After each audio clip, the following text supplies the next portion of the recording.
Hello guys, ABS की पाठशाला में आप सभी लोगों का स्वागत है। आज हम क्लास 12th के चैप्टर रासायनिक बलगतिकी को आगे कंटिन्यू करेंगे। पिछले वीडियो में हम लोगों ने अभिक्रिया की कोटि और आणविकता के बारे में बात की थी। आज हम अभिक्रिया की कोटि और आणविकता पर आधारित कुछ महत्वपूर्ण टॉपिक्स के बारे में बात करेंगे, जिनसे हमारे बोर्ड एग्जाम में कई सारे क्वेश्चंस पीछे बनते आए हैं। तो सबसे पहले एक बार शॉर्ट में समझ लेते हैं कि अभिक्रिया की कोटि के बारे में क्या बताया था, क्योंकि इस पर आधारित ही क्वेश्चंस जो हैं वो बहुत ज्यादा पूछे जाते हैं।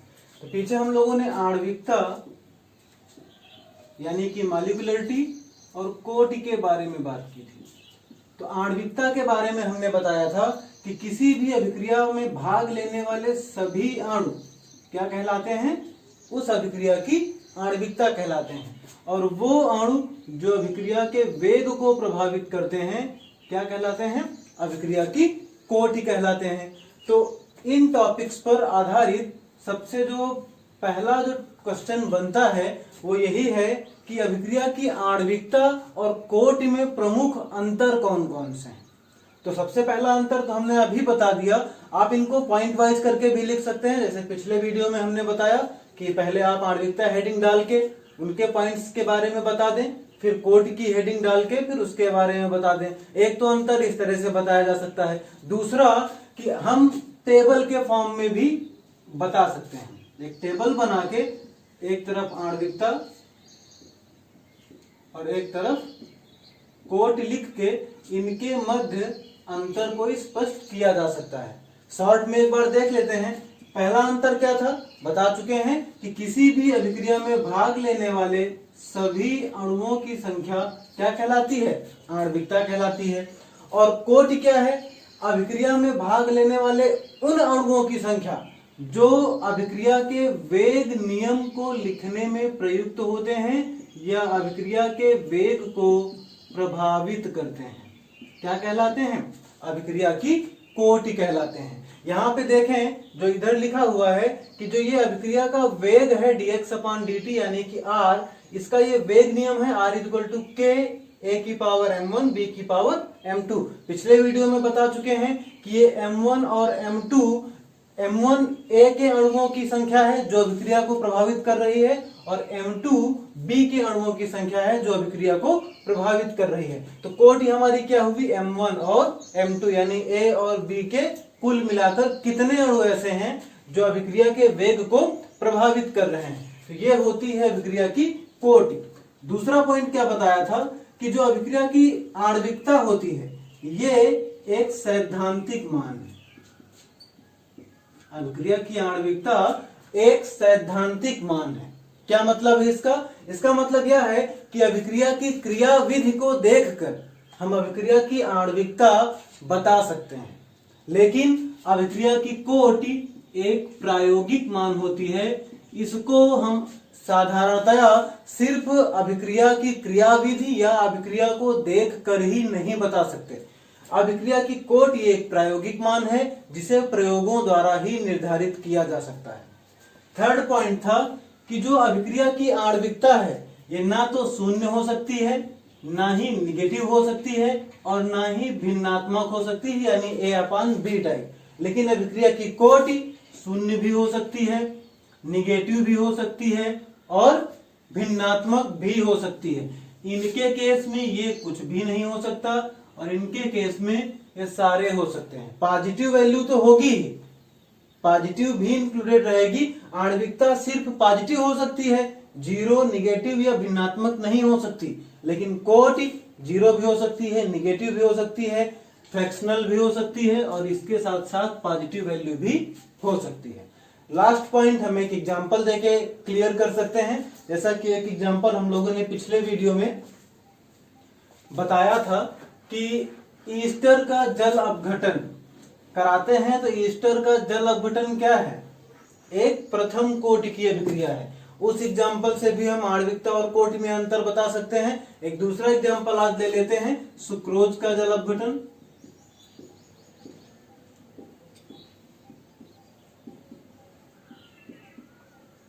सुक्रोज क्या है, यानी कि चीनी, सुगर, C12H22 O11 इसका जल अपघटन कराया जाए किसी एसिड की प्रेजेंस में, तो यहाँ पे जल क्या होता है, ये आधिक्य में होता है। पीछे ही बता चुके हैं कि अगर किसी अभिकारक के नीचे आधिक्य लिखा हुआ हो तो उस अभिकारक की सांद्रता का अभिक्रिया के वेग पर कोई प्रभाव नहीं पड़ता। तो अब यहाँ इस एग्जांपल को देखें तो क्या बनाएगा, C6H12O6 यानी कि ग्लूकोज और साथ में C6H12O6 यानी कि फ्रक्टोज।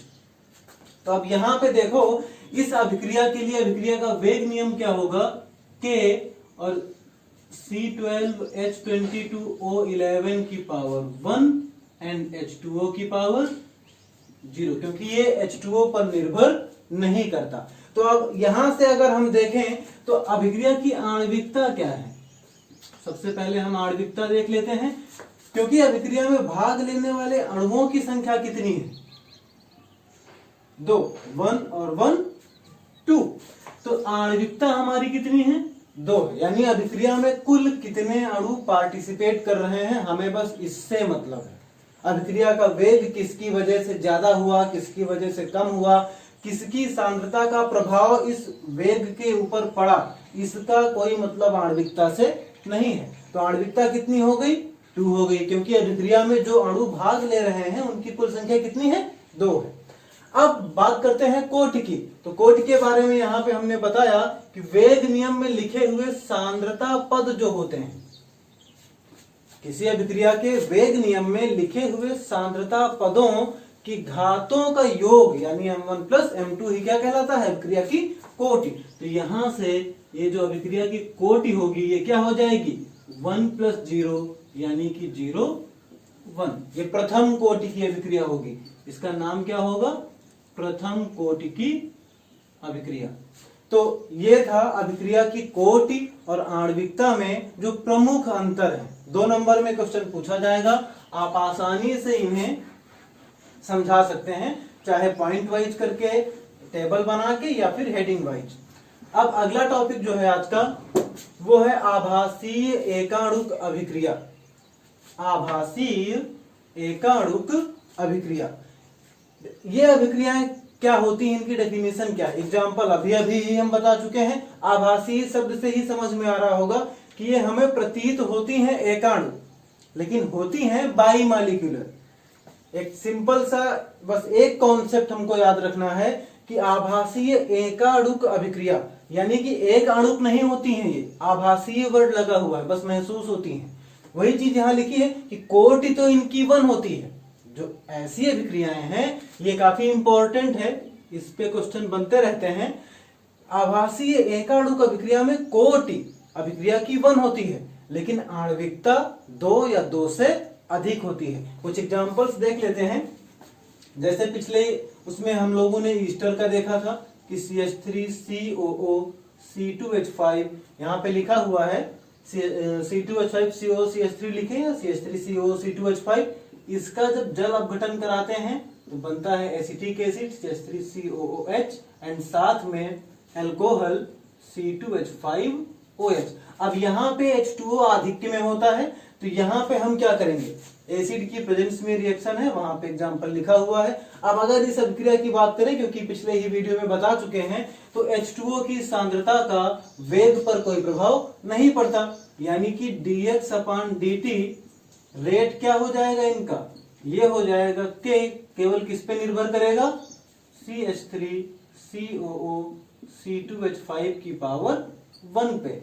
तो अब यहां से देखो आभासीय एकाणुक क्यों कहा गया, क्योंकि अगर हम यहां से देखेंगे तो कोटि के अकॉर्डिंग केवल एक ही अणु ऐसा है जो अभिक्रिया के वेग को प्रभावित करेगा, लेकिन आणविकता इनकी कितनी है, एक्चुअल में रिएक्शन देखें तो यहां पे इनकी आणविकता कितनी है, 2। तो ऐसी सभी अभिक्रियाएं जो दिखने में तो द्वितीय कोटि की लगती हैं लेकिन होती प्रथम कोटि की हैं और उनकी आणविकता 2 या 2 से अधिक होती है, क्या कहलाती हैं, आभासीय एकाणुक अभिक्रियाएं। वे अभिक्रियाएं जिनकी कोटि 1 होती है परंतु उनकी आणविकता 2 या 2 से अधिक होती है, आभासीय एकाणुक अभिक्रियाएं कहलाती हैं। दो एग्जाम्पल हम आपको बता चुके हैं, अगर एक एग्जाम्पल आप और लिखना चाहें तो वो भी नोट डाउन कर सकते हैं। CH3CO का होल ट्वाइस O यानी कि एसिटिक एनहाइड्राइड, इसका जल अपघटन कराते हैं NaOH के साथ में, तो क्या होता है यहाँ पे, ये जो अभिक्रिया है ये अभिक्रिया भी किस प्रकार की जाती है, ये अभिक्रिया भी आभासीय एकाणुक होती है। कैसे, यहाँ पे बनता क्या है, CH3COO Na plus H2O। CH3COO Na के कितने मॉलिक्यूल बनेंगे, 2 मॉलिक्यूल बनेंगे। अब यहाँ पे हमें अभी उत्पाद से कोई लेना देना नहीं है, हम मेन चीज अगर यहाँ पे देखें तो क्या होगा, CH3CONA यानी एसिटिक एनहाइड्राइड का कितना मॉलिक्यूल, 1, और NaOH के कितने मॉलिक्यूल, 2। तो इस अभिक्रिया की आणविकता क्या हुई, 2 + 1, कितनी हुई, 3। लेकिन अगर हम कोटि की बात करें तो जो अभिक्रिया का वेग नियम प्रयोगों द्वारा निर्धारित किया गया उसके अकॉर्डिंग K और इसकी जो सांद्रता होती है वो CH3CO को होल ट्वाइस O की पावर 1 पे डिपेंड करता है। अब यहां से इसकी कोटि कितनी हो जाएगी, प्रथम कोटि की, यानी कि इस अभिक्रिया में भी जो अभिक्रिया की कोटि है वो 1 है और आणविकता 3 है। तो ये अभिक्रिया भी किस प्रकार की है, आभासीय एकाणुक प्रकार की। अब अगला जो टॉपिक है हम लोगों का वो हम देख लेते हैं कि अभिक्रिया की कोटि को निर्धारित कैसे किया जाता है। अगर हमको क्वेश्चन पूछे जाएं, हम उन क्वेश्चंस को देख के कैसे आसानी से उस अभिक्रिया की कोटि बता सकते हैं, यानी अभिक्रिया की कोटि के निर्धारण हेतु महत्वपूर्ण तथ्य। जो लोग नोट्स बना रहे हैं वो हेडिंग डाल सकते हैं कि अभिक्रिया की कोटि के निर्धारण हेतु महत्वपूर्ण तथ्य।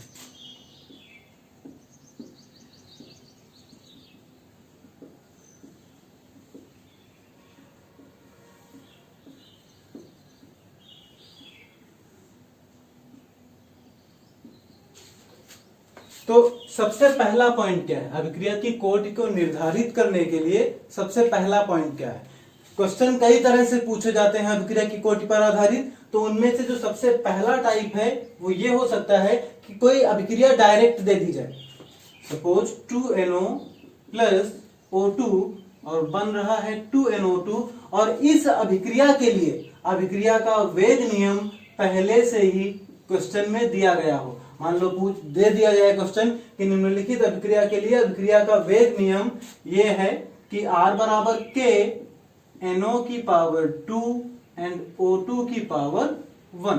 अब सपोज इस तरह से हमको क्वेश्चन दे दिया गया, तो क्वेश्चन में क्योंकि हमें अभिक्रिया का वेग नियम दिया गया है तो तुरंत हम देख के ही बता सकते हैं कि ये सांद्रता पद है, और सांद्रता पदों की जो ये घातें हैं इनका जो योग होगा वही क्या होगा, अभिक्रिया की कोटि होगी, यानी कि 2 + 1 = 0, त्रितृतीय कोटि की अभिक्रिया। ये पहला टाइप है कि अभिक्रिया दे दी, अभिक्रिया देने के साथ साथ अभिक्रिया का वेग नियम भी दे दिया।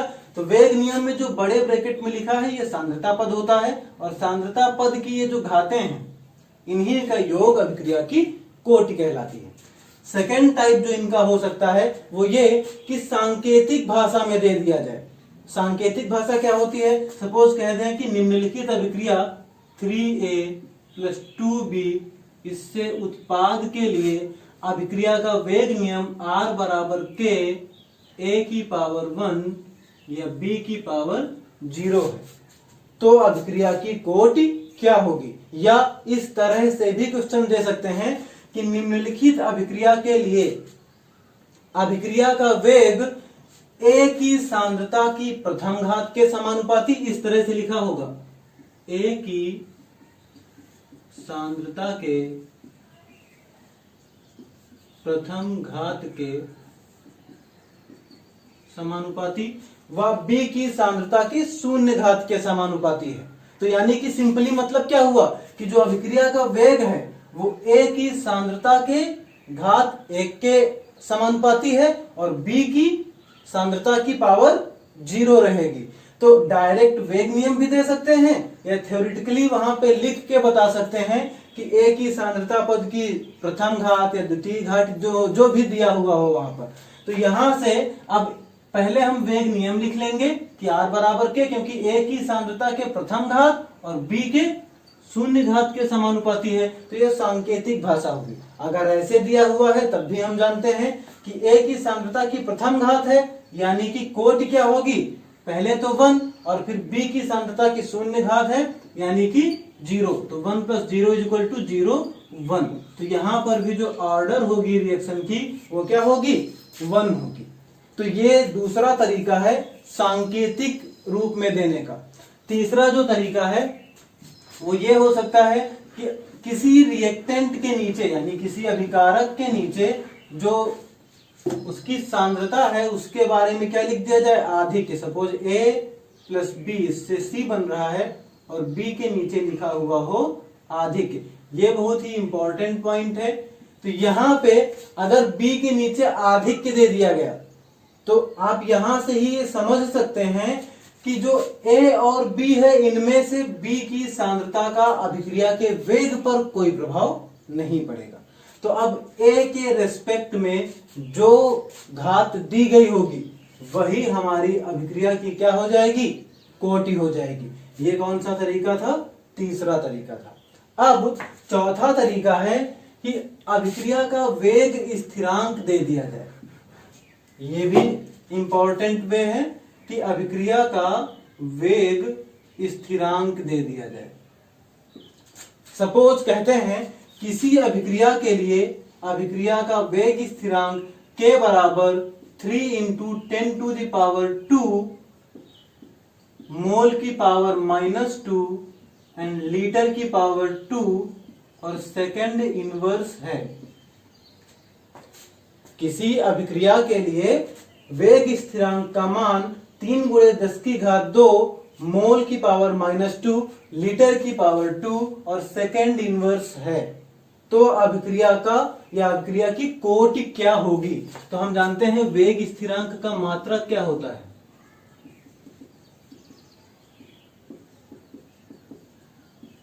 वेग स्थिरांक का मात्रक होता है मोल की पावर 1 - n, लीटर की पावर n-1 और सेकंड इनवर्स, यही तो होता है।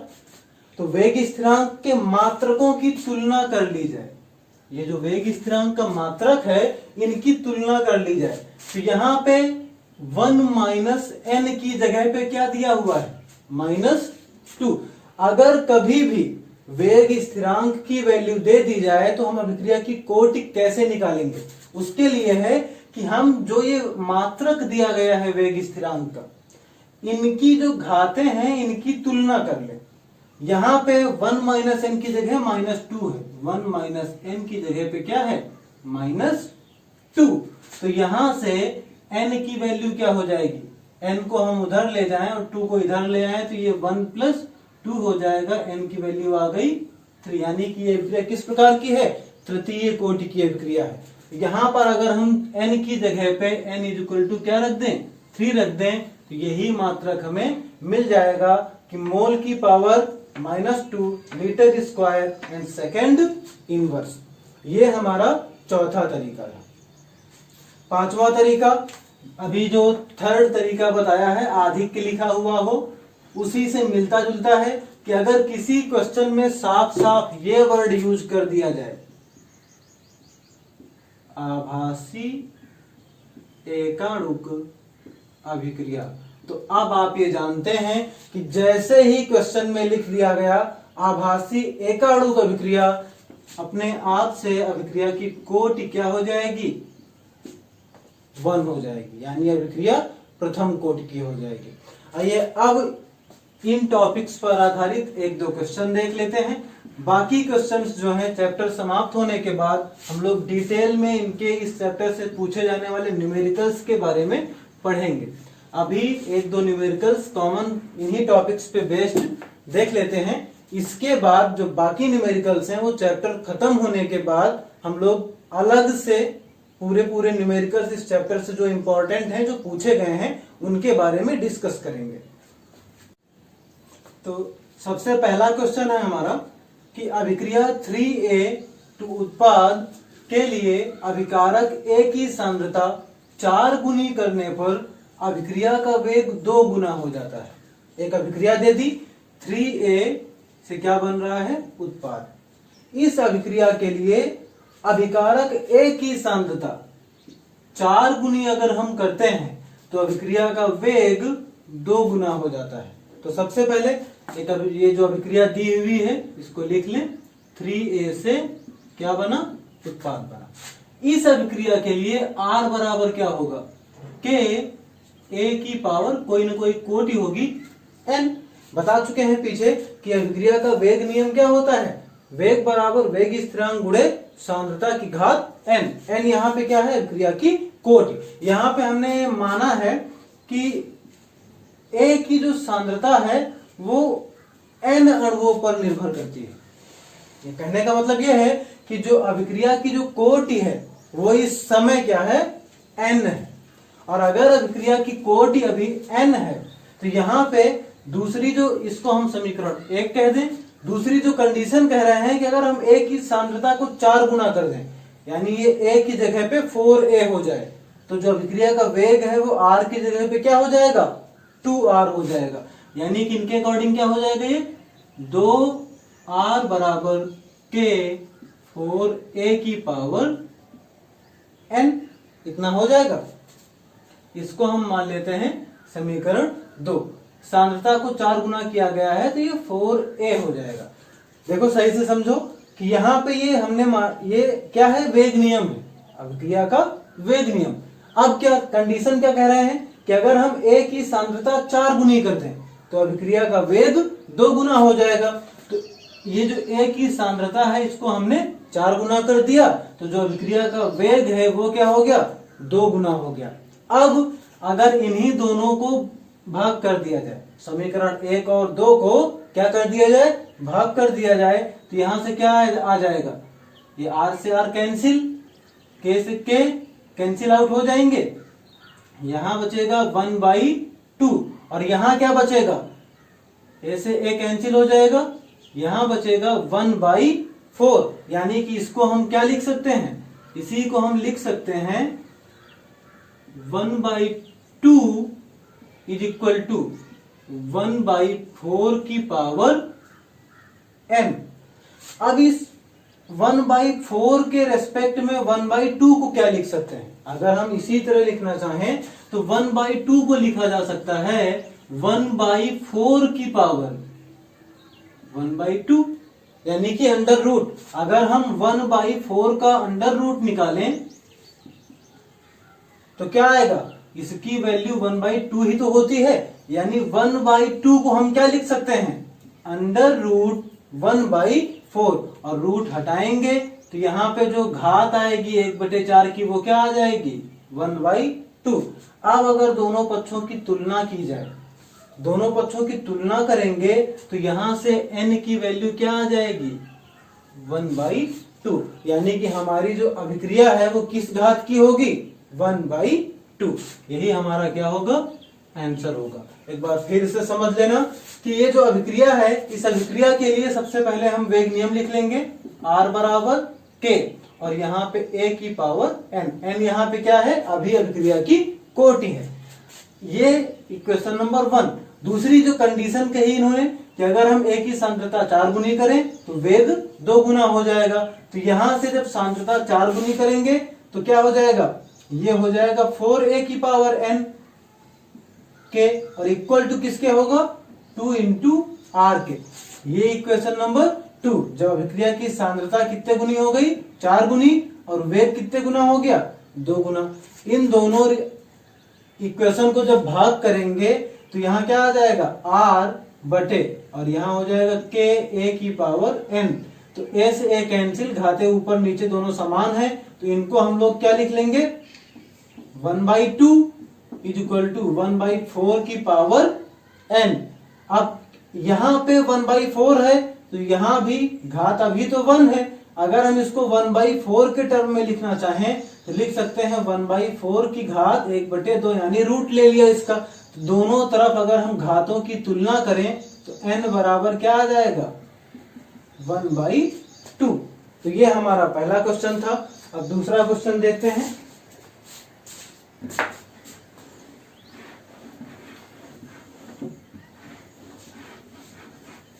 दूसरा क्वेश्चन क्या कह रहा है कि अभिक्रिया A + 2B + 3C = प्रोडक्ट के लिए वेग नियम ABC की सांद्रताओं के साथ क्रमशः 2, 1 एवं 0 की कोटि दर्शाता है। बता चुके हैं ये सारे तरीके कि इस तरह से कोटि के बारे में पूछ सकते हैं। तो क्या कह रहे हैं कि A के रेस्पेक्ट में द्वितीय घात, B के रेस्पेक्ट में प्रथम कोटि की और C के रेस्पेक्ट में 0 कोटि की। तो सबसे पहले इस अभिक्रिया के लिए अभिक्रिया का वेग नियम क्या होगा, R बराबर के सपोज हम A की पावर L मान लेते हैं, B की पावर M और C की पावर N। अभी हमने एज्यूम कर लिया है कि A की घात L रहेगी, B की घात M और C की घात N, यानी कि A के रेस्पेक्ट में L कोटि की, B के रेस्पेक्ट में M और C के रेस्पेक्ट में N है। तो अकॉर्डिंग टू क्वेश्चन क्या है, अकॉर्डिंग टू क्वेश्चन L की वैल्यू क्या है 2 और M की वैल्यू 1 एंड N की वैल्यू 0 है। तो यहां से R बराबर क्या हो जाएगा, R बराबर हो जाएगा के A की पावर 2, B की पावर 1 एंड C की पावर 0। तो ये जो क्वेश्चन है, क्वेश्चन कह क्या रहा है कि अभिक्रिया के लिए वेग नियम A के रेस्पेक्ट में द्वितीय कोटि, B के रेस्पेक्ट में प्रथम कोटि और C के रेस्पेक्ट में 0 कोटि अगर हो, अभी तक इतना इन्होंने कहा कि हमारा यानी कि वेग नियम क्या है, ये है। तो इसके लिए वेग स्थिरांक की इकाई क्या होगी, वेग स्थिरांक की इकाई पूछे हुए हैं कब, जब ये कोटि दी हुई है। तो यहां से अभिक्रिया की कोटि क्या निकल के आई, अभिक्रिया की कोटि निकल के आई 2 + 1 + 0 यानी कि 3। किस कोटि की अभिक्रिया है, तृतीय कोटि की। तो हम जानते हैं अभिक्रिया की जो वेग स्थिरांक की जो इकाई होती है वो क्या होती है, ये होती है। यहां से ये वैल्यू 3 किसकी है, n बराबर 3 आया। तो जो k की इकाई होगी, अगर हम यहाँ n की वैल्यू क्या रखें 3 रखें, तो यहां से जो वैल्यू हमें मिलेगी मोल की पावर 1 - 3, लीटर की पावर 3 - 1 एंड सेकेंड इनवर्स। तो ये 1 - 3 है यानी कि क्या हो जाएगा -2 और ये 3 - 1 है यानी कि ये हो जाएगा 2।